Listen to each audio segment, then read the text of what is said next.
பாரத் சேனா மாநில தலைவர் செந்தில் கண்ணன் கடந்த 2 தினங்களுக்கு முன்பாக எங்களது வடக்கு மாவட்ட செயலாளர் சி.டி. சேகர் என்பவரின் மகனை காவல் ஆய்வாளர் கவுண்டமலை காவல் ஆய்வாளர் ராஜேஷ் அவர்கள் அழைத்து மகன் மணிபாரத்திற்கு கஞ்சா வழக்கு செய்துள்ளார். அந்த கஞ்சா வழக்கு போட்டுள்ளதை கண்டித்து பாரத் சேனா அமைப்பினர் கவுண்டமலை நிலையத்தை காவல் நிலையத்தை முற்றுகையிட்டோம். ஆனாலும் அவர் மத்திய சிறையில் அடைக்கப்பட்டார்.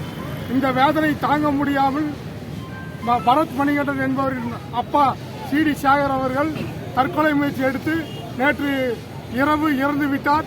அதற்கு நீதி கேட்டு பாரத் சேனா அமைப்பின் சார்பாக நீதி கேட்டு மாவட்ட ஆட்சியரை சந்திக்க உள்ளோம். அவர் குடும்பத்திற்கு மான நஷ்ட வழக்கு போட்டு தர வேண்டும் என கேட்டுக்கொள்கின்றோம்.